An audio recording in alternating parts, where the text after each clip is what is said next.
TPR.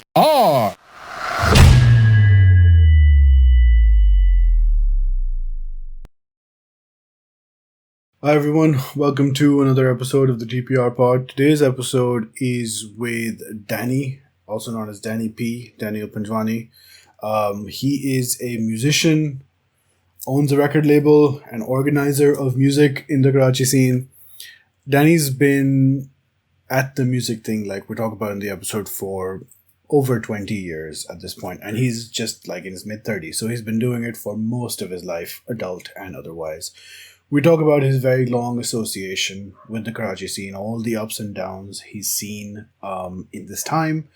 I accuse him of resilience, which is something that Karachi people get accused of quite a lot. He gives the reactions you would expect.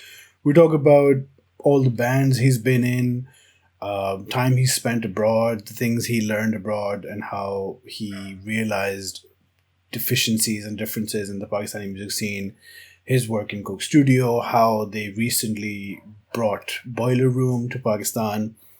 And I think this was a really I've known him for a while from afar, but even for me, this was a really eye opening episode, which really highlighted how so many things in Pakistan's arts and culture scene happen because of the unsung sort of solo efforts of just a group of people without any institutional or infrastructure based support.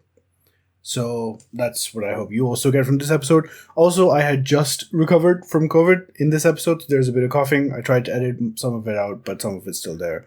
That's also why we didn't have an episode last week.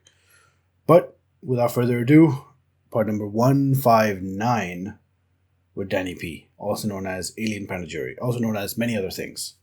Check it out.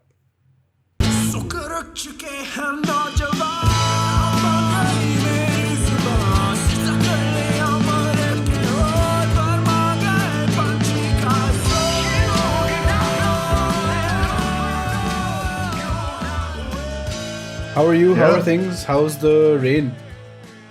Good. The rain was really terrible. That's, I can tell you that much. So in 2020, right after, we got married in December 2019 and then moved here. And then literally in August 2020, we had those massive rains and the place got flooded.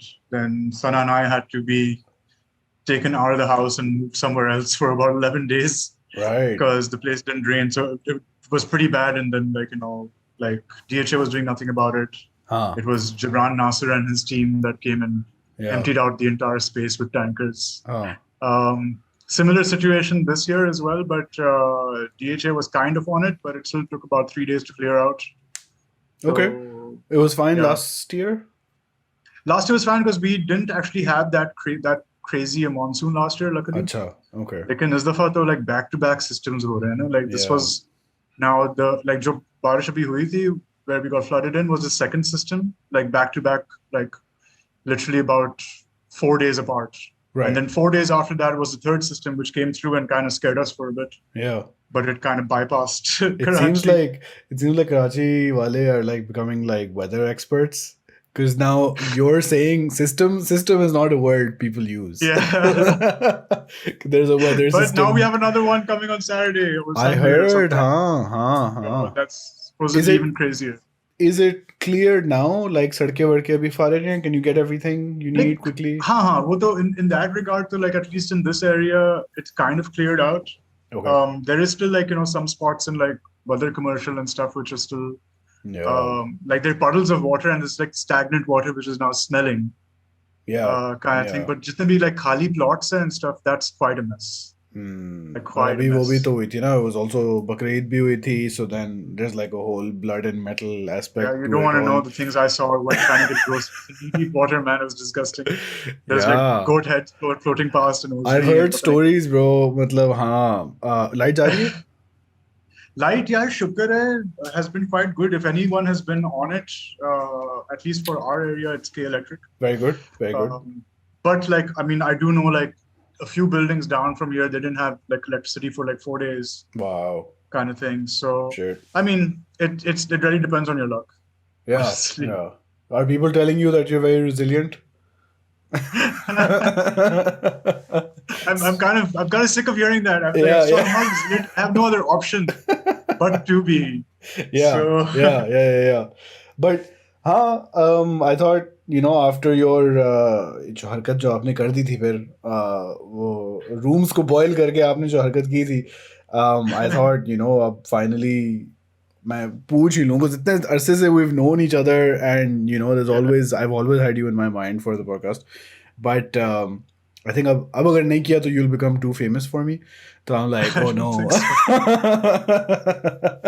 This is selfish. This is a purely selfish endeavor on my part. But yeah, man, we've sort of known each other on and off, dur dur se, for like more than 10 years, I think, because I remember my last, perhaps my first real conversation with you was when you were telling me कि bro मैं Messiah छोड़ रहा हूँ, and you seem to be the only other bassist I know, तो तुम join कर लो. And I was like, bro मैं I Pakistan don't छोड़ think रहा it हूँ. was वो Messiah नहीं था. I think it was 7 on third time. Messiah Seven का on third, इस्तेमाल करता sorry, था. sorry, Yeah, yes, yeah, and I was yeah, like, अच्छा मैं तो पाकिस्तान छोड़ रहा हूँ. So this was like 2010, late 2010. yeah, Um, possibly. yeah, so it's been a while. How long? Let's start, फिर ना. You're a Huh. music person, and Say, you've been a music person for a while. How did you first become a music person? That typical sawal. how did I first become? I mean, I think it's like I was probably about 11, 12 years old. Okay. And I'd be going to church, and we had a bunch of friends. And at that time, my friend circle, like everyone started picking up guitars and drums and stuff like that. So it was just like one of those like peer kind of things where I was like, okay, I also want to get into music, Okay. you know. Okay. So I wanted to get into guitar and stuff like that. But like, the one void that kind of need to be filled was bass, Hmm. at least between the friends circle and stuff Yeah, like yeah. that. So I did initially like my first guitar my uncle bought me when I was like 12. Okay. तो उस पे मैंने like शुरू किया था थोड़ा बहुत. And like I had like this book on Spanish guitar जिससे मैं पढ़ के like used to like do chord formations and stuff like that. So this is like the late 90s, I'm assuming. So this is, yeah, so I was born in 86, so this is like 98, 99 Yeah. की बात तो है. उस ज़माने Yeah. में, I mean, your church scene, तो चलो, that's a very consistent and, established situation in the community. Did you have any other musical like awareness? Or was it just like a hangout kind of situation? कि सब कर रहे हैं, मैं भी No, करूँ. I had definitely had musical awareness because my eldest sister had great taste in music. Okay. And the first time I heard Soundgarden and Pearl Jam and stuff like that was through her. Okay. And I think mainly a turning point ये था कि मैंने जब Spoonman की video देख ली थी तो I was like ये क्या scene है यार, Yeah. like what is this music, I really like this. Is like like just there's like almost like a bulb went off in my head and I was like this is like But something how like were I you? Because this is I moved to Pakistan from Dubai in like 2001 ish, 2001. yeah. Oh, and ज़ाहिर है उससे पहले तो internet भी नहीं था. तो how was your sister getting it? Karachi का म्यूजिक सीन क्या था? Because like उस वक्त तो चैनल्स भी नहीं थे. हाँ तो I mean channels in the sense के like satellite TV आ गया था लेकिन we Okay. just had MTV Right. लेकिन Right. he also wasn't really playing stuff like Soundgarden or Pearl Jam or Tool or Radiohead unless you were watching it on a Headbangers Ball Graph, Right. But for the most part, here's the most interesting part about like at least Pakistani music culture back then. In the early 90s, what I remember was like 94, 95 ke zamane mein. We used to rent video, like, we used to rent Sure. movies kind of thing, right? So हमें VHS tapes मिलती थी. Just were just recordings of MTV from abroad. अच्छा. Right? So that basically was what our input into the Western music hemisphere was. Like, we'd get these VHS tapes, which would have these music videos, which were recordings of MTV. They're essentially bootlegs. Yeah. अच्छा मतलब they weren't like So, official कोई MTV's releasing tapes. so we'd literally like rent those tapes, or that's how we used to get watch music videos. And a lot of like stores in Karachi, like उस time पे एक होता था, it was a jali place but called Virgin Music के नाम से. Right. And उधर tapes मिलती थी, and you could literally go there and submit a list of music that you want in a tape. वो आपके लिए Right. mixtape बना. Yeah. And then Offbeat started doing that as well. Then much later, La Rave came around, and then the CD culture came around, so it became much easier. But before the time of like MP3s or anything like that, though, it used to be like you'd give like this list of music that you want on a tape, like a mixtape, and about maybe a week or 2 weeks later, the guy would be like, "Okay, your tape's ready, come pick it up." And then when you'd go there, he's like, "Acha, ye wala gaana nahi mila, ye wala gaana nahi mila, lekin ye baaki sare mil gaye the." Right. So I'm sure that they had their own kind of like archival system back then. नहीं Pretty मतलब वो है interesting. ना कि इतना इतना there was such demand for this specific situation कि there was a Yeah, supply network also for yeah, it. yeah. हाँ अच्छा, so then how do you learn music? You're उस ज़माने में तो there's no tabs, there's no ultimate guitar, so it's like Huh. books. So yeah, books there, and then like going to church, watching the musicians in church play, learning off them. Then I eventually started playing inside the church itself, like I was playing bass and stuff off and on. So I think that was like the foundation course, you could say, in my musical kind of journey. But a huge integral part of going to that church was Brian O'Connell was one of the members of that church. Oh, okay. Yeah. So he had moved, I think, to Karachi like in the late 90s, and then Right. eventually started coming to this church, and then I met him there. And he's a hugely supportive guy. He also gave me, I think, one or two books and a few notes and stuff. He never like taught me hands-on, but he was very, very supportive in the sense that मुझे याद है 2001 maybe we did Pepsi Battle of the Bands. Oh, Or made a really? bass. So that we were on the first Pepsi Battle of the Bands. Messiah was on the first Pepsi Battle Oh, of the really? Bands. Acha, okay. Yeah, with like Mikal Hassan Band and Yeah, Aro and yeah, EP. yeah. So उस जमाने में like I remember मैं एक performance कर रहा था और like मेरा strap hook टूट गया था बिल्कुल ही तो वो वापस लगा नहीं उसके अंदर. There was no way to fix it, and I was just like had this bass which I could not strap on and play. And I remember first time there was another bass player, Ali Tim ke naam se, he was quite a legendary guy. Okay. So he had given me his bass to borrow, but then once Pepsi Battle of the Bands was done, I still didn't have this like functional bass that I could get on stage with. So I just happened to mention that to Brian, and Brian gave me his old 5-string bass. Like not old, but he used it quite often. It was a very good bass. It was the Right. Washburn 5-string Chicago series bass, and he Oh, gave me shit. that for like a good 7-8 years and never asked for it back until I got a new bass. Yeah. So I actually had that bass for the longest time, and I was gigging with it, and I kept asking, I was like, "Do you want it back?" He's like, "No, it's fine. Like I have this other one, but like whenever you're done with it, you can return it to me." And then eventually, when I did get a new bass, and I was like, "I need to get a 5-string because like the aadat kharab ho gayi thi." Yeah. So when I returned the bass to him, also like uske, like I think ek hafte baad or something, he's like, "You should have never returned it to me." And I'm like, "Why?" He's like, "My maid was cleaning and she dropped her connect to here." Oh no.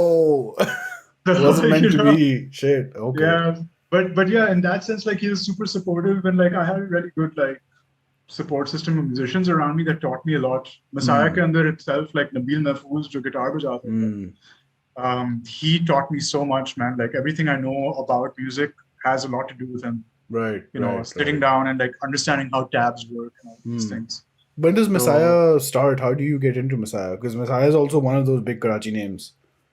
Yeah, so Messiah actually, I believe, started around 99, 98, 99 ke time pe, and I joined the band officially in 2001 because the bass player had left for Islamabad, who eventually went on to become the next drummer of the band. Okay, drummer bhi chale gaya tha for uni. So at that time, Fasi, Was jo your bass player drummer tha, Ahmed Mohammed? no, Ahmed Hashim tha. Okay. Yeah, Ahmed Hashim was the initial drummer. Okay. And most of the production and stuff was done at his house and everything. We kept formulating the songs. But how I joined the band is actually a very interesting story because I was 15 and working at international school as a teacher's aide. Okay. And it just so happened that Jibran Nasser, the vocalist, was also working at international school as a teacher's aide. Wow. Another Jibran Right? Nasser. So this is all Jibran. Yeah. So उसी दौरान like it just happened कि Fasi left for Islamabad. They didn't have a bass player. उनका एक कोई gig आ रहा था at City School Daraksha. Okay. For some farewell party. So he's like, "Hey," because we be talking off and on. So he's like, "Hey, you play bass, right?" I was like, "Yeah." He's like, "Man, would you like to like just jump in and play bass at this gig and just come rehearse with us and see if it works out?" I was like, "Okay, cool." So मैं जब गया था, and they're like, "हाँ, सही है, बजाओ," because I already knew like a bunch of Metallica songs and stuff because that was the kind of stuff I was listening to. So yeah, that's how I joined the band, and that's how it worked out. And it's one of the few bands where we actually decided that in 2006, okay, now we need to disband. Okay, Huh. everyone is going, so let's just go out with a bang. We Yeah. had this Yeah. one farewell gig, and we released the album Yeah. and everything like that. And so that was it was a very wholesome experience that way. Okay, like Well, there was no like love lost at the end of it. and also like there was this. It was Messiah was so famous that people talked about Messiah after it ended, and it was like if you had been to a Messiah gig or yeah, ये बंदा bro ये Messiah में वो करता है तुम्हें पता है and it's like we were like what is Messiah, it's like तुम्हें Messiah का नहीं पता bro, you missed out on this thing और इतना इंटरनेट का सीन तो था नहीं, so there's no way to go back and check कि क्या Yeah, क्या था Messiah. I mean कुछ चीजें हैं अभी तक YouTube पे पता Yeah, yeah, है? but not as much as like after you guys disbanded. So then the internet Yeah, like came in full force. Acha, what was the another thing in that portion of time was T2F, which was like a big deal. Were you guys? You were also there at T2F, right? I remember you guys did जब T2F shift हो रहा था, तो I think Seven on Third did one of those farewell gigs where they were doing yeah. From their fundraising. old space, yeah, from Yeah, their old space to the new one. Man, T2F and Sabine actually in many ways is a very integral part of my career, yeah, not just as a musician, but it's she was integral in the sense that it enabled me to go beyond just being in a cover band and starting to make my own music. Even though like Messiah used to make their own music and stuff like that, my musical understanding and ability to write songs at the time wasn't there. right, sure. So I was just like following chords and like playing stuff kind of thing.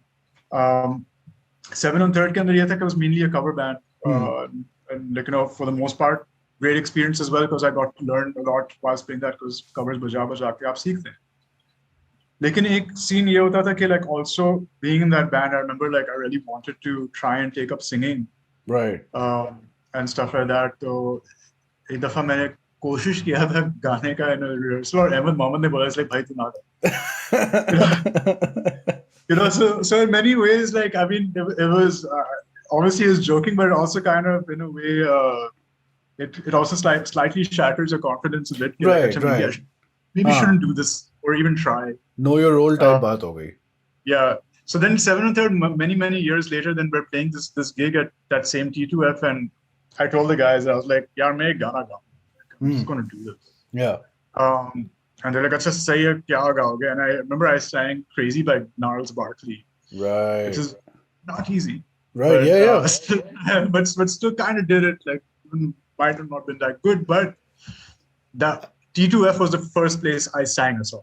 Right. So that in itself is just so integral to then me going ahead and then starting like APJ, Orange Noises, which are both projects where I sing in. So yeah, in that sense, like Sabine was super supportive. Like, I just go over. Like, I was like, "Gig karna hai," she's like, "Karo." Yeah. Like, Yeah. like, Yeah. So I was like, "Acha, kya scene hai? How much do we charge?" And she's like, "Nahi, koi charge ka structure nahi hai. You just cover your costs and then we split everything 50-50." So yeah, there was no place doing that. There was, and I think after, like some other places did come up, Bass Rock Cafe or is tarah, in that 2010 wala period when everyone was in a band. But they didn't have that sort of koi bhi aa jao type vibe that T2F had. Yeah. And T2F also, there was Omar Bilal who was also Oba was doing those open mics, which was even more open in terms of inviting people and participating. So then because then this is again, where we, I guess, spoke, where you were like, you were leaving Seven on Third because I think your musical taste was moving away, ekto, from standard, if we can call it that, standard rock metal kind of stuff. I think it was also it had a lot to do with the fact that I had reached a point during that time with Seven on Third, in between all of it. I was like, "Acha, main bajate rahunga ye covers." But I also was on, like, I think between 2008 and 2010, I was like, I'm done with music. Oh, acha, So oh, I full. literally did, yeah. So I literally did kind of quit music for that time, and I went into culinary school. So I was doing There food and is, beverage yeah, there's management. also a culinary school angle to that, Danny's life. Yeah, Yeah. yeah, yeah. So I started doing that, and literally towards the end of my course, whilst I was doing this food and beverage management thing, and I was entering into my apprenticeship at the Sheraton, I met Tala Asamwan, Acha, who we you all know didn't as know him Troll before Critic. then.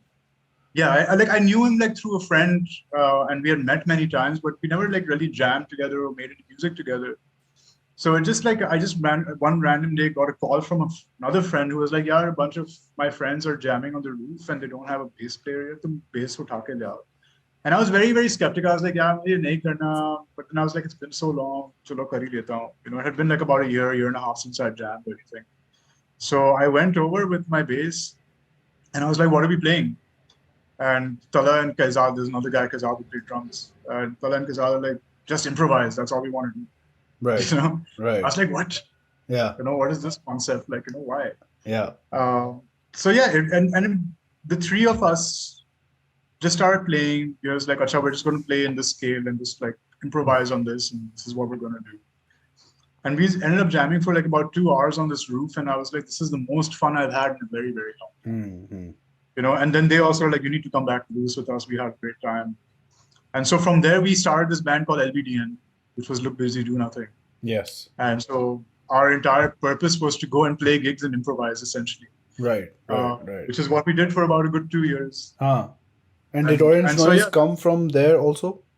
yeah. So then we LBDN करते गए हम लोग, and then very shortly after, whilst I had already finished my apprenticeship, I believe, at the Sheraton, Huh. Nadir ने मुझे call किया था, सिकंदर का मंदिर का, and he's like, "Yeah, I'm doing this Radiohead tribute show at Bass Rock Cafe.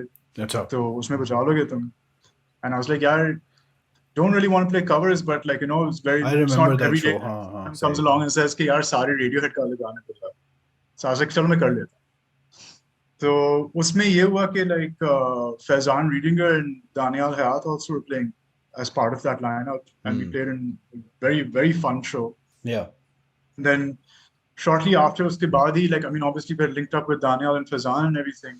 And then the Mole Boys were essentially doing another gig because also their members were all over the place, all over the world.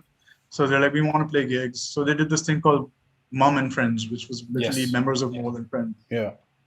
So usme I was like, there's this really good musician, Talha, how about we get him onto this as well? वो Yeah. flute भी बजाता है, guitar भी बजाता है, सब कुछ करता Yeah. है. So he also jumped onto that show with Wasn't us. he And learning the violin at some point? Talha, no. Or the Talha's first saxophone? instrument was saxophone. तो वो बजाता है. Like wind instruments are his thing. That was his. Yeah. I believe flute was his first instrument. Right, right, right. So yeah, I mean, like we started doing that, and obviously chilling with the boys, and then we realized that jamming together again, just messing about, we had these songs that we made, and that's how Orange Noise came around. Mm. So it was like, two members. Before LBDN, before Orange Noise, ना मुझे पता भी नहीं था कि shoegaze क्या होता है. I was like, Huh. yeah, what is this? But like then I realized कि अच्छा, just like I didn't know what post rock is, अच्छा shoegaze भी कुछ होता है फिर. Okay, fine. Huh. So then that's where Orange Noise. What year are we talking in terms of Karachi, Pakistan history? Because there was also a big phase कि जी हालात खराब हैं, concerts नहीं हो रहे, performances का bad scene है. Is this I that mean, time? this is when is the Orange Noise का time or LBDN to Sure. Orange Noise? I mean, I think LBDN to Orange Noise वाला time frame was pretty much like 2010 से लेकर you could say 2015 तक, क्योंकि उसके बाद भी again like Faizan moved to Berlin for about 2 years. Tala moved off to Lahore for about 3 years. Daniel was back and forth between Berlin, New York, and Karachi for his masters. So, we kind of went on this long hiatus since after the second album, pretty much. Right. So yeah, you could say like 2010. Were you guys doing a lot of gigs? Were gigs happening at the time? Yeah, I mean, there were gigs happening. We were getting called because we were having gigs of our own. उस time पे नादर भी काफी active था with the whole Lussun and mega productions thing. So he was also taking the initiative. There's Lussun TV that we were doing. Yeah. Then we had a nice little community of music and musicians between like Mole, Orange Noise, Bashir and the Pied Pipers, Lorison Swing Orchestra, Porridge Boys. Muru as well, quite an extent. Porridge Boy Uh, was Lahore Pur based. Lahore based, yeah, okay. Yeah, हाँ was indie more scene उस Lahore based. जमाने में फट रहा था. I think that's Exactly. around because it's so weird. Like I sort of spoke to you, like I mentioned a few times before leaving Pakistan. I go to Abu Dhabi. First new person I meet is Ahmed Mohammed, and we go to Guns N' Roses. And Ahmed Mohammed is a very specific sort of chaos character. Yeah, Uh, yeah, हाँ, a few months later Ahmed Mohammed कहता है हाँ यार Dubai आ जाओ मेरा दोस्त आ रहा है. Nadir shows up and I was like अच्छा yeah. ठीक है. Nadir और मेरी like super दोस्ती हो जाती है. Then we go, पता नहीं क्या होता है अब. He comes to Abu Dhabi, then I drive him like 2 hours further to my cousin. We're crashing. Nadir मुझे videos दिखा रहा है Lussun TV की, and Yeah. then Lussun TV becomes the Lussun Khaybani Lussun tour, and I'm like Tour. क्या हो रही है? Like just things keep happening, keep connecting. And then I meet these guys Shaji वगैरह. अच्छा ये देखें uh, वो जंबो जेट वाला boy Ali Suhail. Ali Sohail. Yeah, in my age now I'm forgetting names I know of people. No? So anyway, he's like ये देखें उस वक्त youth records हुआ था, and like ये देखें youth jumbo jet के Ali Suhail. Ali Suhail is now in second. It's all like so many Yeah. people, but everyone is really connected in this weird way. Khair, that went nowhere. Orange Noise. Yeah. Did you let go of your culinary food I mean, pursuits? for the most part at the time, yes, I did. Acha. What was the plan Right. there? Like you were Yeah, leaving music. there was no, yeah, so there was no plan as such. Like I really got into food, and I'm still very, very passionate about food. Yeah. And like I did that for a number of years, and mera apprenticeship उन्होंने खींच के रख दिया था because they were getting free work out of it essentially. And then when the time came कि मेरा apprenticeship हो गया था, they were like, अच्छा, how about you become a banquet administrator? And I'm like, no, that's not what I joined or did this for. So like, okay, how about you manage one of our restaurants? So I was like, okay, I'm down to do that. What's the offer? It was 11,000 rupees with 15 liter of fuel. So I was like, oh, I cannot do this. This is at the Sheraton. This is at the Sheraton at the time. Wow. This is, I think, around 2011. Wow. If I'm not mistaken. Yeah. Achha. So 2010, actually 2010, 2011. And what were I can't do this. What were you aiming for though? Yeah, I was actually aiming to be in the kitchen, to be very, very honest. I wanted to do the kitchen thing for like about 5 years and then hopefully try and open my own place. Right. That was a trajectory that I was hitting. I was trying to do that. But then I realized that, like, the value of a chef is that of someone that is the lowest of the lowest in the place over here. Right. Unfortunately. Ab jaakar, obviously, the food industry has become much, much bigger in Karachi. Yeah. Like small businesses and stuff like that are doing very, very well. And I think it's mainly because of that, because a lot of people took it up professionally. And they didn't have like jobs that were paying enough for them to, pursue it properly. So then they started like finding their own investors and starting up their own thing. But obviously some people are privileged to do it, some people aren't. Yeah. So, down to that. Achha. We just like I said, as luck would have it, see, time pays when I met all these Mole and Orangenoise wale boys, and Daniel and all these guys, they were working at Coke Studio because Rohil was doing Coke Studio at the time. And there was a job opening for an instrument manager. So I took the job because it paid obviously well than 11,000 rupees a month. So I took the job, and that's where I really, really, really became very passionate about how music is recorded and archived and made. Right. So I started learning off the job, like watching Rohil and watching people go about production. And I applied those same skills then to Lussun season 2 and beyond, because then I jumped on to record all that stuff with them. And then I just started like picking up audio engineering, of YouTube videos, started recording my own stuff, like AP Jacob first album, Panjwaneey first album. I was sitting in my room with a mic in one corner, I didn't know what I was doing. Yeah. But I still created something. And I was like, I'm onto something. I'm passionate about this. Yeah. I could possibly make a career out of this as well. Acha, but this is Uh, also the time where I think you fully leave behind traditional guitar music, yevo, and you're veering towards electronic in a big way. I mean, yes and no. If you hear the first Alien Panda Jury EP, Hmm. it's instead of being a completely electronic thing, it's more of an electroacoustic Right. kind of EP Right. because I've actually played guitar on it, I've played some bass Say. on it, Say. that kind of thing. Yes, the second EP onwards is entirely electronic and there's no like traditional instrumentation as such, except for Hmm. one song. But yeah, one of the main reasons also for kind of taking it easy with playing bass is that I developed RSI in both my wrists. Oh, So okay. yeah, so playing bass more than 2 weeks actually leaves me in a lot of pain for like a month. How did that come So about, the RSI? yeah, I think it's just got a lot to do with the fact that like I I guess I used to type a lot, be on the computer a lot, used to game a Right. lot, Sure, used to play a sure. lot of music, kind of thing. So it just developed. हो गया था. I mean, Okay. it's Okay. also my one of my little sisters also have it, so I guess Okay. it kind of runs in the family too. Perhaps. So, so yeah, I mean, like I still did continue playing bass though. Like many years later, then I even joined the DA method and also played Hmm. bass there, and then left the band last year. But like I mean, I wouldn't say like I made the switch as such. Like bass is still a very, very big part of my life. Playing guitar is still a very, very big part of my life. I might not do it as regularly as I did, Sure. but I definitely got more interested in like synthesizers and sitting at a screen and making music. Hmm. Uh, it was a lot more interesting. Because I remember back before that, again, 2010 period, recording music was like a big endeavor. उस ज़माने में Mhm. ये sound cards वगैरह were not as prevalent, not as affordable, and Yeah. even if किसी के पास थे, you can't expect everybody to have like the know-how, the system, just the awareness, the knowledge.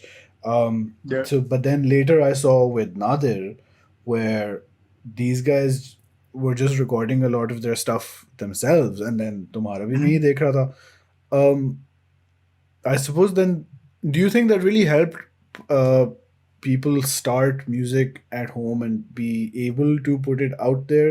That sort of self Absolutely. sufficiency aspect?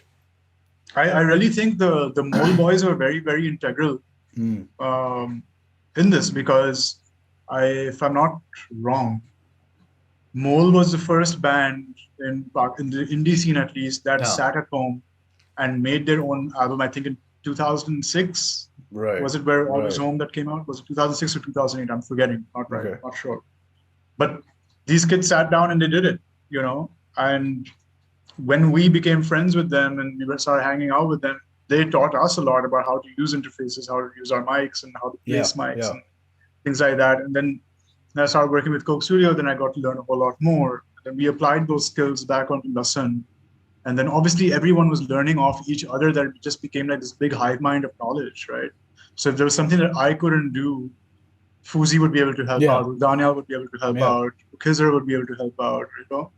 I don't think So Pakistan wherever we'd be really. lacking, I don't think Pakistan really has seen that sort of collective spirit slash movement slash group in any Mhm. genre or form, as compared to जो indie scene में था, where Huh. everybody seemed to be sort of connected, helping each other out, putting Yeah. things together, collabs हो रहे हैं, festivals हो रहे हैं. Festivals नहीं थे पाकिस्तान में उससे पहले तो. Huh. Huh. And That's true. even since they haven't really happened as commonly, हुए हैं बीच में एक इधर उधर, but Hmm. yeah, that really was a very interesting frame of mind that people were going through. But yeah, अच्छा, so सब ने एक दूसरे की help की, Huh. I mean, the वगैरह. Lahore scene is very similar to that right now. There are people there, Yeah, you yeah, yeah, know. yeah. The Zain It's, Pirzadas and the Manus and the Rosio, yeah, yeah, and all the yeah. Rames and everyone are All the Ramis. together. हाँ, Yeah. वाकई. अच्छा. So then, Alien Panda Jury comes out. Um, you do two albums. Now this is where I feel Pakistan ka, there was this gap where the 2010 to 2015 ka sort of scene ka josh was sort of dying down. Coke Studio भी लोग कहते हैं stagnant हो गया है. Royal's been gone a while. Hmm. हालात भी खराब हो रही है. And the um, hip hop movement sort of जो कि आप I'm forcing a title onto it, but पिछले Hmm. 3-4 सालों वाली, that was yet to happen. Was there like a period where things seemed like really bleak, or was I just imagining it in terms of like work through music? I mean, bleak. The the thing is, see, I've been part of like the underground music Hmm. scene and all these things since 2001. I've seen collectives come and go, Yeah. scenes rise and fall and Yeah. completely die out, and this is something that just seems to be cyclic. Okay. And I think it mainly has a lot to do with the fact that a majority of the people would end up leaving for college and they leave the Hmm. country. The bands would stop existing, you know. I think abhi kya ho raha hai कि I'm not even sure if this is like the reason, but maybe महंगाई की वजह से not that many people are leaving anymore. It's possible. I don't Yeah. know. Yeah. I really don't know. But like the fact that people are staying back and kind of investing in their own skill and their industry and everything else, I think has a lot to do with why it's booming right now as well. Hmm. Um, because momentum jab ban jati and then it's time for you to leave for college, then it's just like it would die down again. I think pehle na it's possible कि pehle there weren't as many opportunities also to like make money, and now Mhm. in the past 5 years, like people are making money off social media, and Yeah. now that you घर पे record कर सकते हो music, you can make music, record music. Now there's a platform to put it Yeah, you on. can distribute it घर Yeah, बैठे as well. yeah. Yeah. So maybe that's why, because yeah, I did this episode with the Zen, we from Takatak and Mhm. Lahore. So he he was like so belligerent about it. He was like, bro, करना पड़ेगा, like Patreon बनाओ, account बनाओ, खुद करना, अब आसानी से नहीं हाँ, होता, अब आप Guns N' Roses नहीं हाँ, बन सकते. And he kept saying, अब आप Guns N' हाँ, Roses नहीं बन सकते. हाँ. Which, but then वो वाली बात है ना कि like before 5 years ago, 6 years ago, this just didn't exist at the time. So Alien Pandit, does that lead into your record label? I mean, yeah, I mean, the record label and APJ. So like APJ के साथ ये है कि like I released one album in 2011, then one in 2012, Hmm. and then 6 years later, no, 2013, and then 6 years later, one in 2019. Yeah. Um, What's and happening that in six, between? Are you producing so for that other six people? year hiatus there's lots of stuff that happened in that 6 year lull, which seems like I wasn't doing anything, but I was actually doing a lot. And it all leads, those 6 years lead up to where we are right now. Sure. So in those 6 years, I did a residency here in Karachi, ended up going to Berlin in 2016, Right, right. being very, Yes. very inspired by the scene over there. Ah, Came back, um, then applied for another residency in Kathmandu, right. went Ah. there, which Bro, is there's where so we, much has happened. मैं भूल चुका हूँ. And I remember yeah, you posting about all these things. Ah. yeah. So then went to Kathmandu in 2016 on the Photo Kathmandu residency, which is where I met Rajan Shrestha, and we started a project called Anasir, which Mm-hmm. was basically found sound sample based Right. Yes. compositions Yes. Yes. with Yes. folk musicians and Ah. classical artists. And we made a 4-track EP in 2 weeks and put it out, and whoever's heard it has really, really liked it.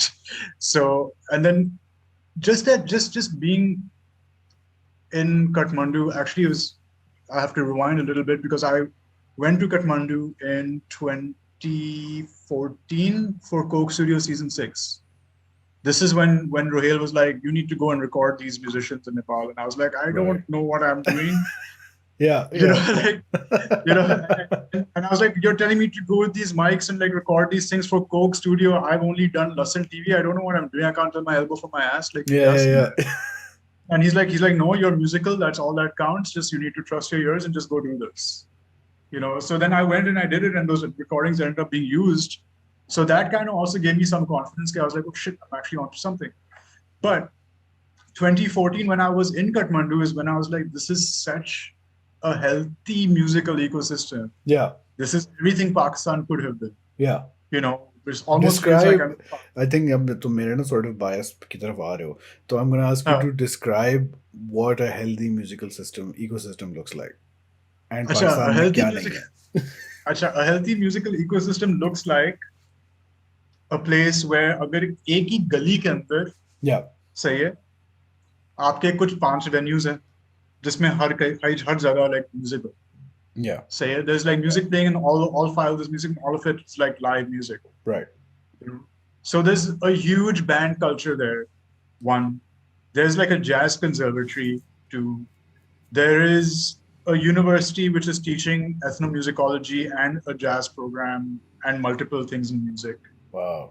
So और उसके ऊपर से the most important part of all of this is that it's a secular area, right? So no one's asking you any chucha about what your religious inclinations are, anything of that sort. Like just for the arts in general, it's just such a healthy thing, right? I remember when So you again, were in for that Nepal phase or coming back, like we weren't really talking at that time, but मुझे vibe I was like, bro, this is like boy is going through like a life changing kind of vibe आ रही है मुझे इसमें से because he's like really feeling Nepal at this yeah. So time. I've Yeah, actually been there like 7 times, and I even hosted a festival there for 2 years as sure. well. Okay. But I'll come to that. So basically, like 2014, when I went, I was like, this is such a lovely place. And like, people are so like nice when you meet them and they want to collaborate, they want to make music, and they're so good at what they do. Because like when I was playing out these Coke Studio compositions to these artists, they were just killing it. Like, they were noodling around these loops like it was nobody's business, as if they've been doing it for like decades. Right, right. So just that musical understanding was so good in a place like that. I was like, I need to come back here. Like, I definitely need to come back. So when 2016, when I got selected for that residency and I went back, usi doran mein, I remember 2015 when I was in, 2016 earlier when I was in Berlin, I was sitting with my Maldivian friend and I was like, maybe we should do something in Nepal because it's such a great place where a bunch of South Asians can come together and meet and make some music or do something together. And I was like, let's work on this plan. He's like, yeah, sure. And then we just left it on the back burner. 2 months later, I get selected for this residency. And I told him, I was like, Manal, I'm going. Why don't you come at the end of the residency? So when he came there, then we started Sign Valley, which was the first edition was in 2016. The second one was in 2017. And that was also basically, we got a bunch of people from Pakistan, India, Maldives, and beyond. We had one person from Germany, one person from Italy, and we all got together and we collaborated as part of this residency that we created for about a week. And then we hosted workshops, gave performances, and did all these things for about 10 days. So us doran ke andar, basically what started happening was that I started kind of becoming this person that was looking more towards curation and starting cultural projects as well in music, and not just being a musician myself. So if you ask, like, for example, 2017, I curated Natasha Nurani to Sign Valley, and that was the first time she ever performed on her own, and that was in Kathmandu. And wo aaj tak bolti rehti, mujhe message karti, it's like, if it wasn't for you, I probably would not have started the shit. Right. And like I feel honored that she says that, but I mean, like, it really did start off like a snowball effect for a lot of people, and for many people it didn't also. We had to stop the festival because we were literally doing it off our savings. One.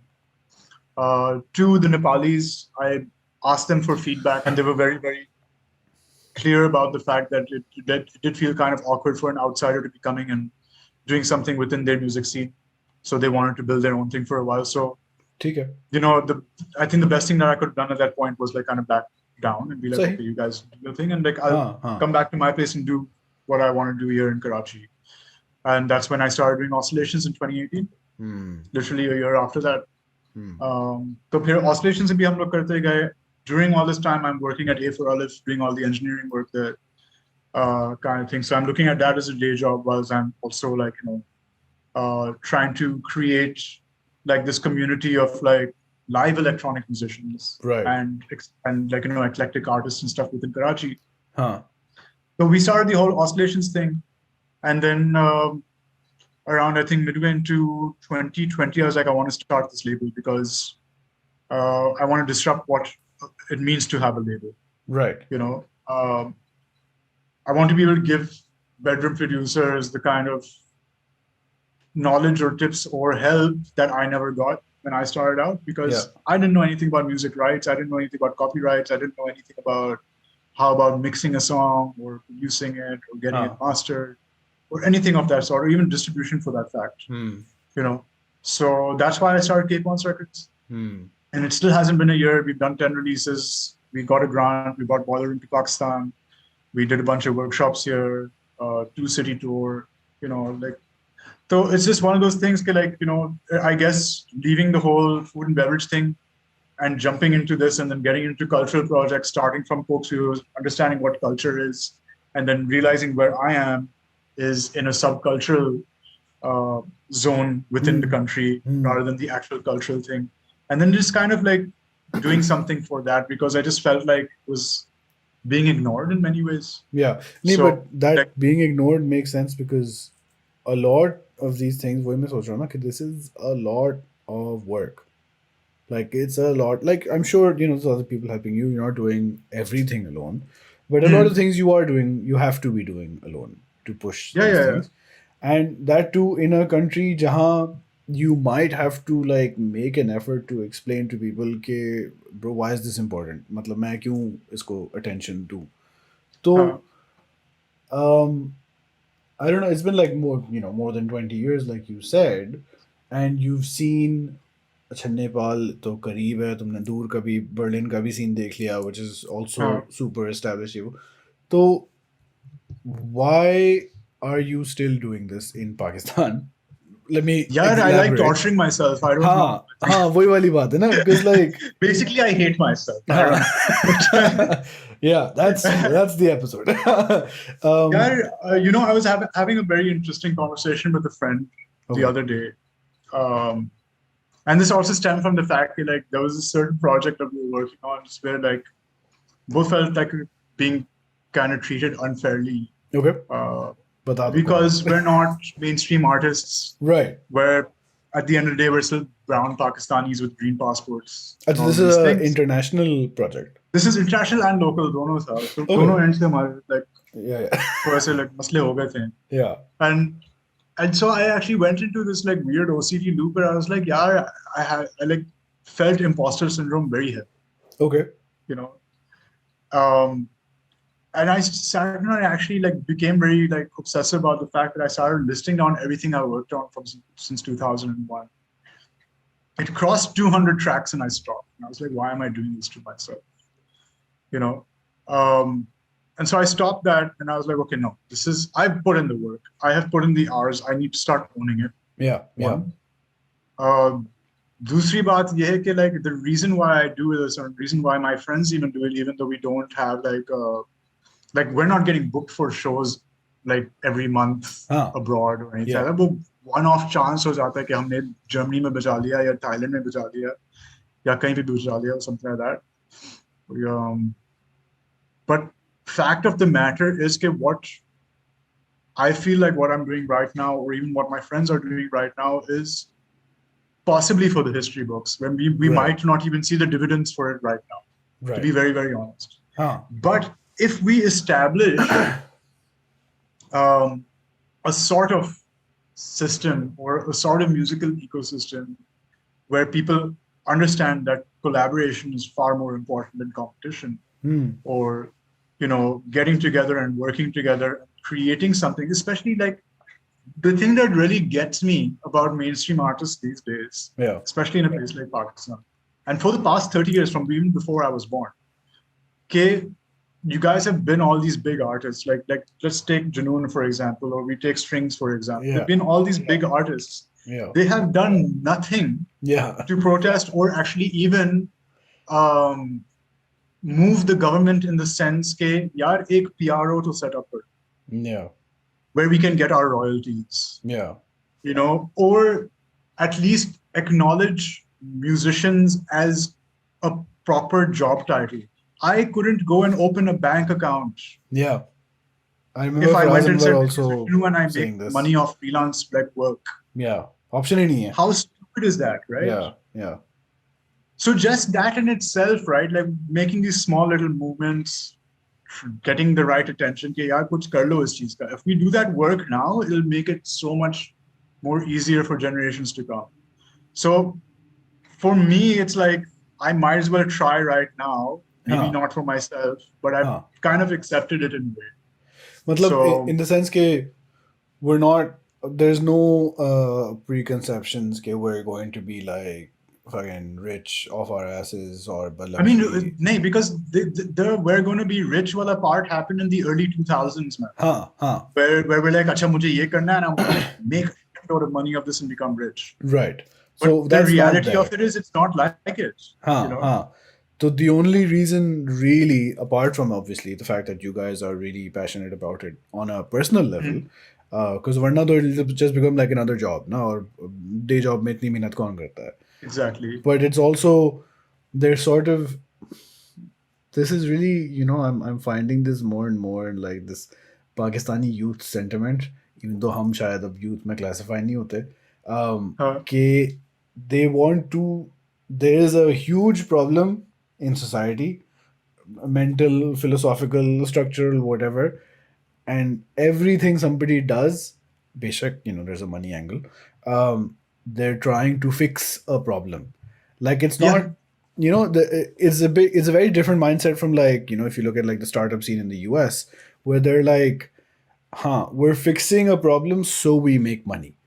It's Yeah. not, it's slightly different to that, where we're like, yeah, we're making money, but this problem really needs to be fixed, because we Yeah. have Yeah. suffered, our friends have, the whole country has suffered.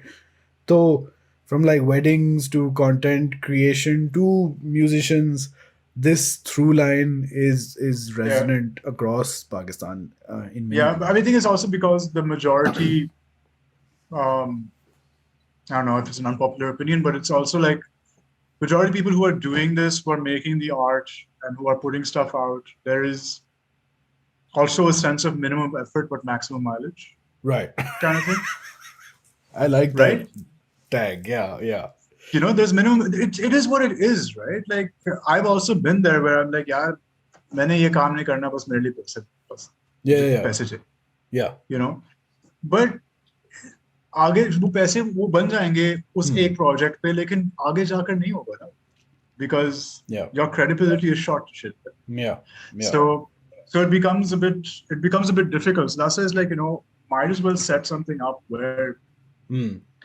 because I personally don't see myself like maybe 20 saal up se, I'm not the guy that's going to be running Cape Monster Records. I don't want to be the Right. guy that's hosting all those shows 20 years from now. Okay. What I'm doing right now, I'm doing right now for the next 20 years is how I feel about it. Okay. I'd like to be able to be in a position by the time I'm 60K, I'm retired. Huh. Yeah, you don't want to have to be working. Yeah, I don't want to have to, which is why I'm like, Abhi say, if I set the example right with the younger generation, and they're not even that much younger, they're like 10 years younger. So Yeah. if I set the right example now, maybe they can take that ahead and apply that to something that they might start. So like, for example, there are these two young DJs I just recently curated into my last show. And when I asked them for their bank account number to send them the money, they sent me the bank account number. And then when I sent them the money, they're like, how much were we supposed to get paid for this? I was like, 50K. And they're like, 50,000 kaise? ज़्यादा हो गए. Huh. Oh, right. And I was like, because that's the fair amount that you made. And then every time I do a gig, and this is also something that Karachi community radio does as well. We have this practice. Whenever we do shows, we share that Excel sheet of all the costings and what we made and what we spent on with the artist. Yeah. We actually just show those numbers. We're like, this is what we did, what we spent on, this is how much we made, this is how much the split is. Because if there's no transparency there, right, then there's no trust. Bro, there's no community. ये trust and transparency, like it is so ऊपर से नीचे तक ना, it doesn't matter अगर ऊपर वाले बंदे के पास पैसे हैं नहीं है, he will still try and fuck you. क्योंकि अभी friend of the podcast, I can't take names, did a gig with some big huge ass celebrity, ठीक है, second time. Yeah. And नहीं बात की पैसों की, he's like हाँ हो जाएगा ये वो, they seem very professional और मैं तो बहुत professional हूँ, ये हो गया सब कुछ, कटा दिया उन्होंने. They're like नहीं ना, हमारी बात तो हुई थी कि वो exposure और वो tags के लिए होगा. And this guy is like a working professional, big, मतलब मुनासिब big deal.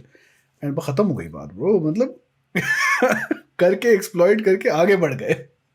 Ye to hai, right? Like there's also like, for example, there's this uh, one, I won't take names. There's this place Sure. that wanted to hire me हाँ. to kind of take over their programming and like record people over there and make content and stuff like that. So मैं उनसे जब मिला था and everything, so I I remember we were in the middle of lockdown, kind of in the middle of lockdown. कुछ चीजें खुली थी, was जब partial lockdown नहीं हो गया था, like Yeah.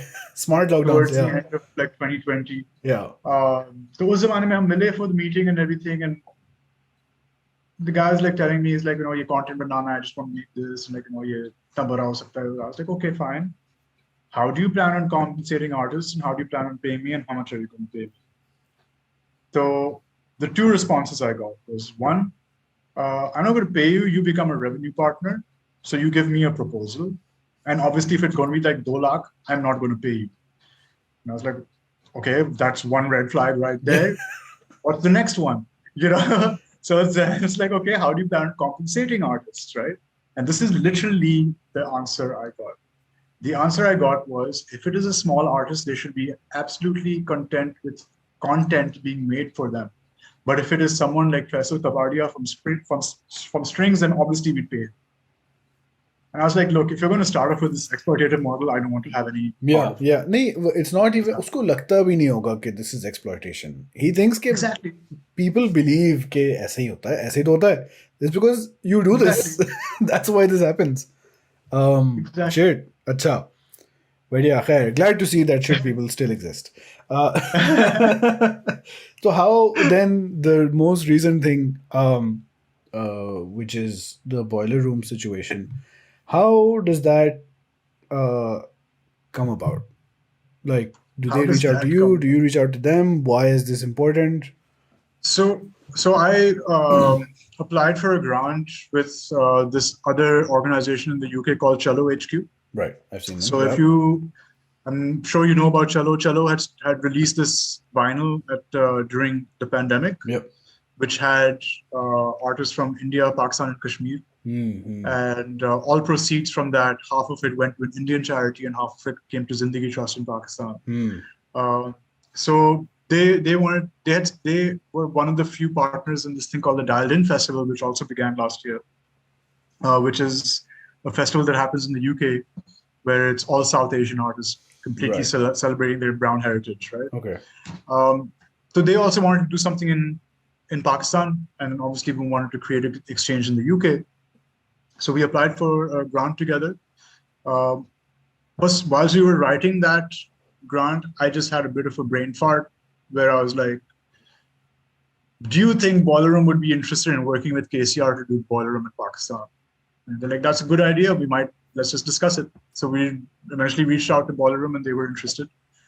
And the rest is history. Wow. It wasn't easy to pull off. How long? I wanted to know set up. Like, where was this? What was the venue? And how where much? Was that? Where was the venue where all the recordings took place? And that was in Karachi. Kurangi. Yeah. What's that place? I forget. District 19. District 19. हाँ मेरे दिमाग में basement 17 आ रहा था. I don't know. But yeah, District 19. And what was the setup like?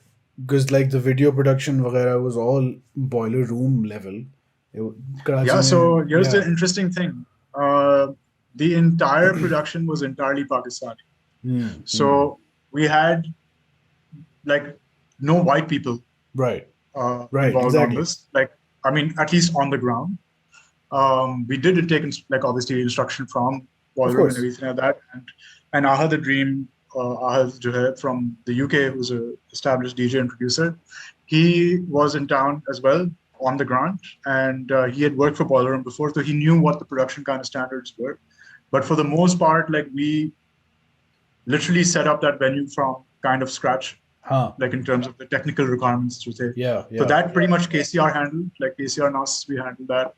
Fatwa Studio helped out with being the video crew that KCR had hired. Okay. And obviously we had District 19. I had gotten Faisal Rafi to do all the audio work for the live sets. Right. And one of the best sound vendors, like to do all the sound stuff. Right. So literally like we set up everything like a day before, left from there like 2 in the morning, came back the next day at like 10, set up for the inside, started doing recordings. Like literally the entire plan and schedule that I had made also had like 3 hours of contingency between the live sets and DJ sets in case there were any delays, because that happens in Pakistan. Yeah, yeah.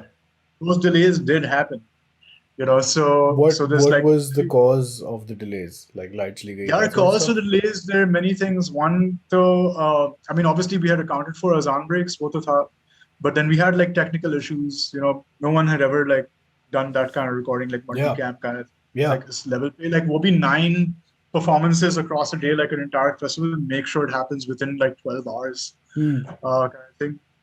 हालांकि like 14-15 घंटा लगे थे. Hmm. But like we started 11 in the morning and we wrapped up at around 3 at night, uh, to do the entire thing. And Yeah. the worst part was, the reason why the technical glitches were also happening was because it was the hottest day of the year. It was It was super 43 hard, degrees. people said, yeah. There was no wind at all. It was extremely hot. If you look at my set, I'm literally dying Yeah, towards the end of yeah. this dance. You and Aswan both swimming. Like, Yeah, yeah, yeah. like I was, every time I was looking down at the decks, sweat was going into my lenses, and I was seeing like this weird like watery thing. So eventually, halfway through the set, I just took my glasses off. I was Oh, like, that's why you took them off. Acha, acha. no, because if you look at the entire set, I tried cleaning it about at least 10 times. And I just gave up. Acha. I just gave up. So yeah, I mean, हुआ ये था कि like generator trip हो रहा था, या load ज़्यादा पड़ रहा था क्योंकि ACs were on the inside, course, where all the video equipment was, where they were monitoring everything, Right. and that wasn't accounted for. So things were tripping, lights kept going off, generator, trip out हो रहा था. Few things like, First technical time, issues. is it your first time working on a production at this scale? I mean, yes and no. I mean, a production that I'm personally involved in setting up, yes. Yeah. But no, I've done Coke Studio Coke before, Studio and is that's similar. much Yeah. bigger nightmare than this. Acha.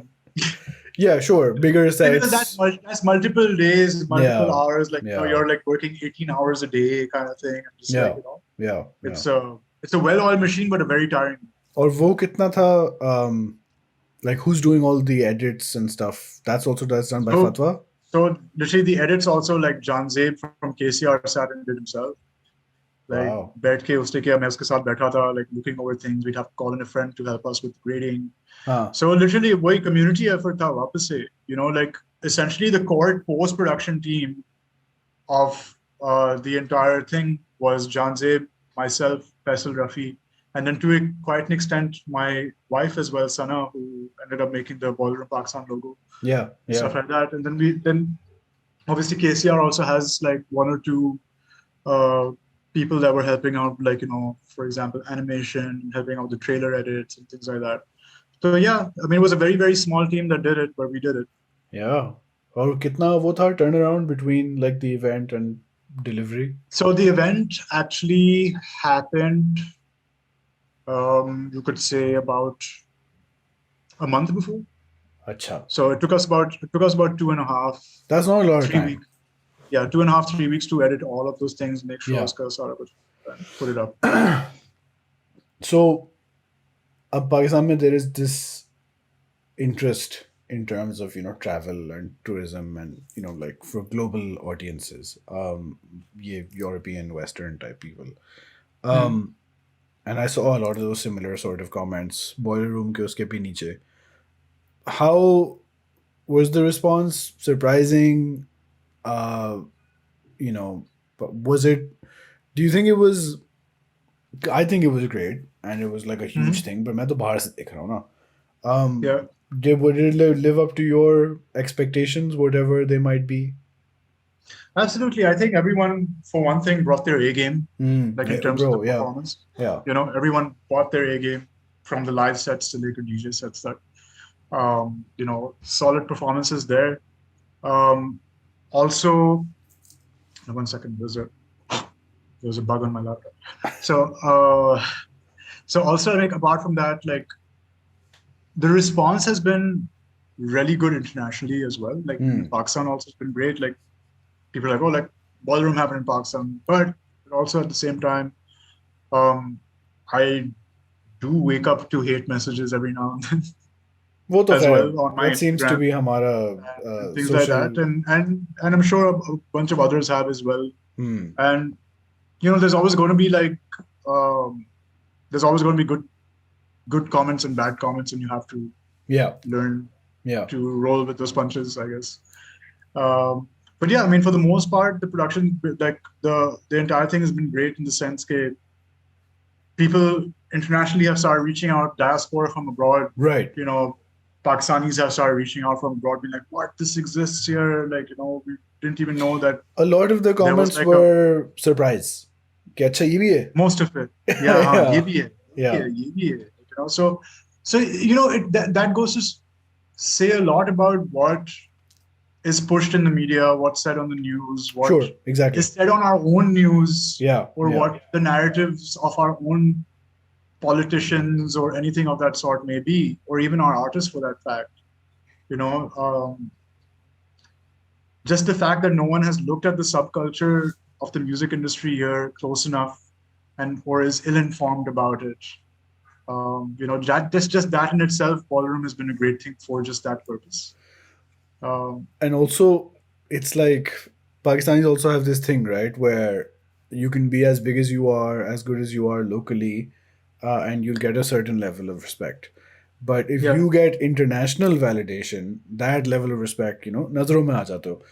So do bilkul, yeah. you, and now because you've done this on like such a big stage, and British Council ka bhi support tha aur sab kuch tha, um, do you think there's any possibility वो वाली बात that you said, right, कि ये सारे बड़े बड़े artists आके चले गए, didn't really move the needle on an official level for musicians का infrastructure Hmm. वगैरह?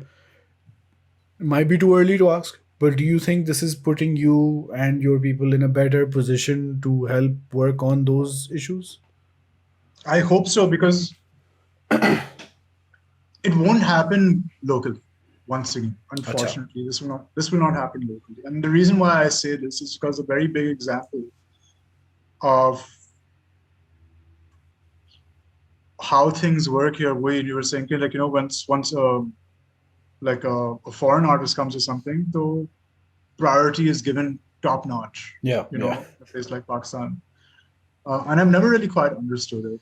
I think it's probably got a lot to do with our colonial Of hangover. course, of course. Yeah, it really, really does. But here's the sad part, right? And um, I don't think that the UK artists would be offended by me saying this, the Huh. Pakistani UK artists do that I think. But because it was very, very plain to see, is that even when they came down here, they played, just the fact that they've had that international success being from the UK, they were constantly being offered opportunities. Oh, right, right. Right? Idhar bajalo, udhar bajalo, come back, do a festival here, let's do something together. Huh, Blah, blah. huh. और जो लोग इधर बैठे हुए हैं उनको कोई proposals नहीं. Right, right. Who are The people, headlining yeah, the or even the same people thing. that made it happen or anything of Ah, that sort, right? ah. Like, so it's still like it's a mindset thing, right? It really does come down to a mindset thing. Yeah. Okay, if you go viral, if you have made it big on YouTube or internationally, then you're essentially validated in a Yeah. place Yeah. like Pakistan.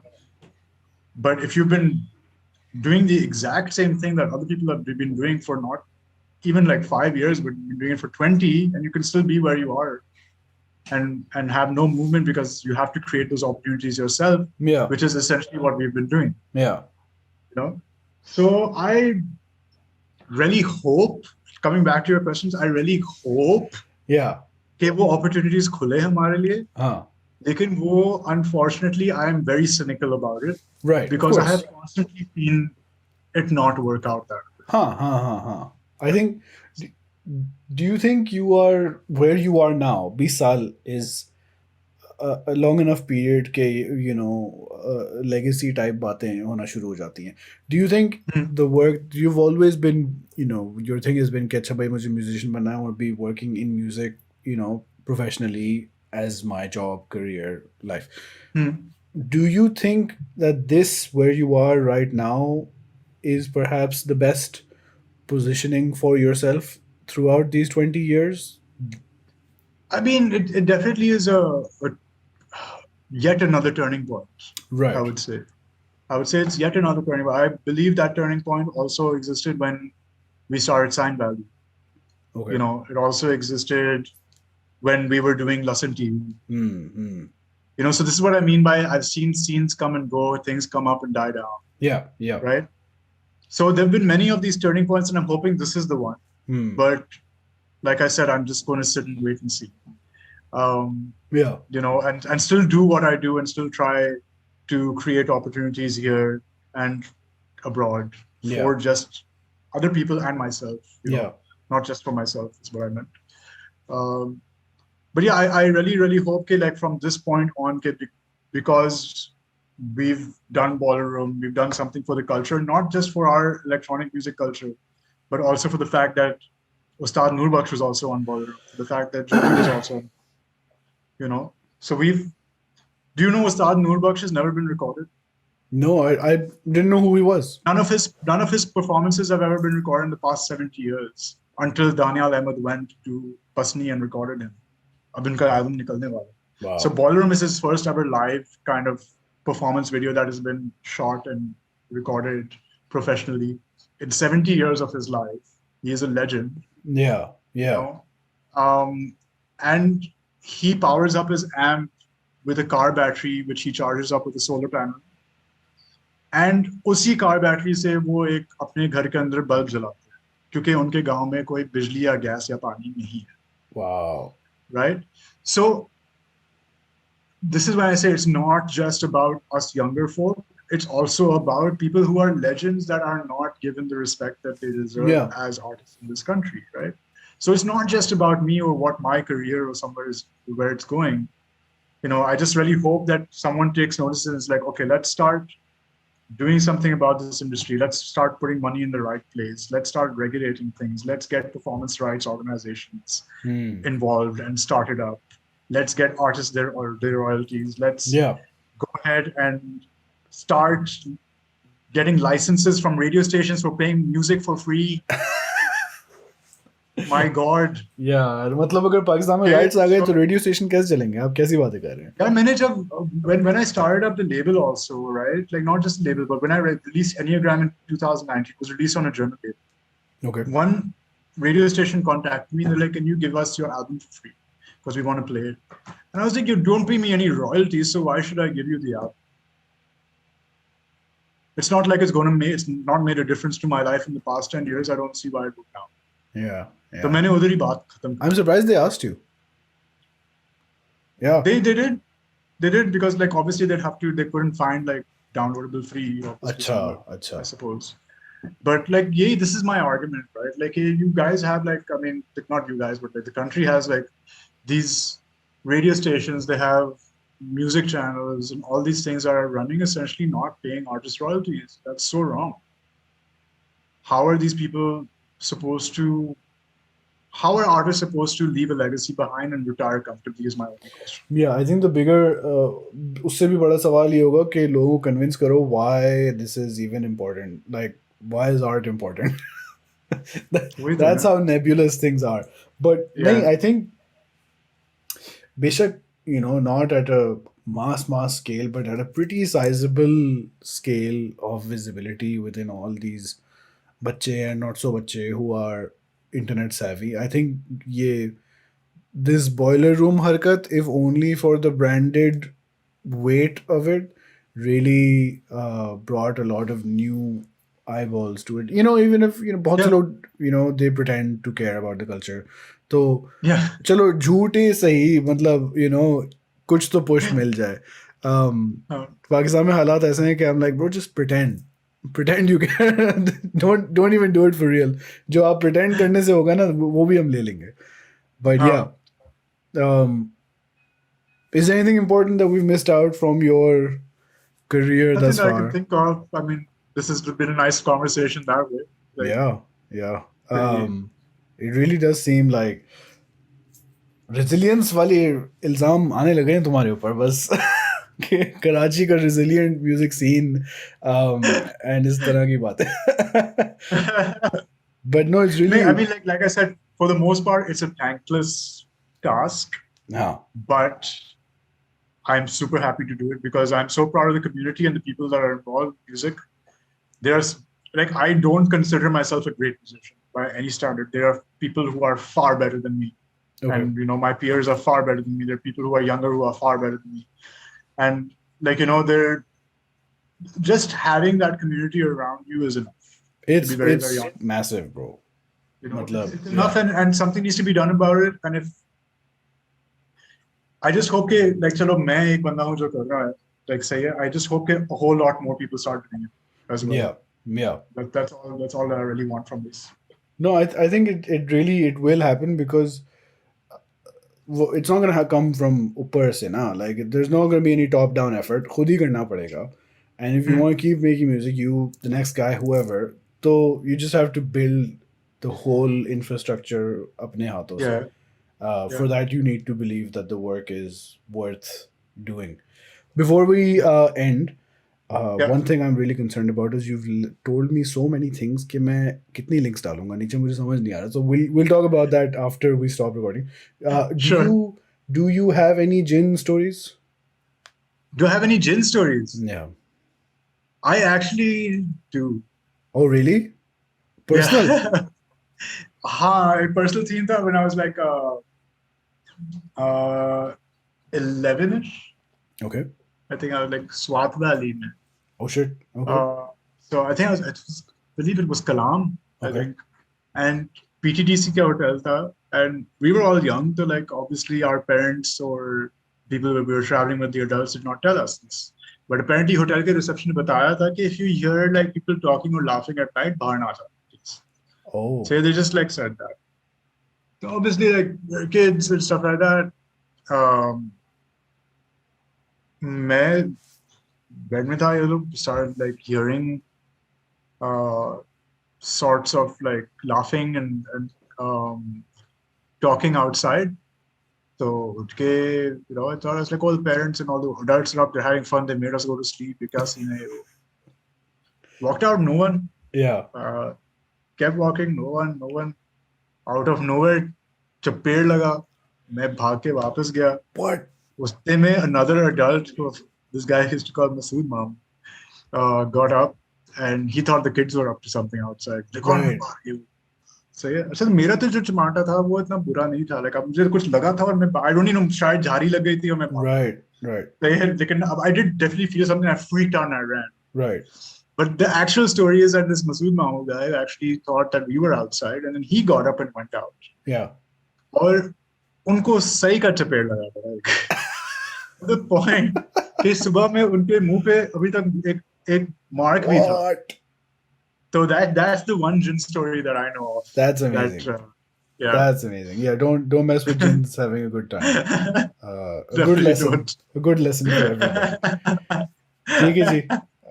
Danny साहब, thank you very much for your time. I expect फिर कुछ कर लोगे तुम, and I won't take as long in having you back on.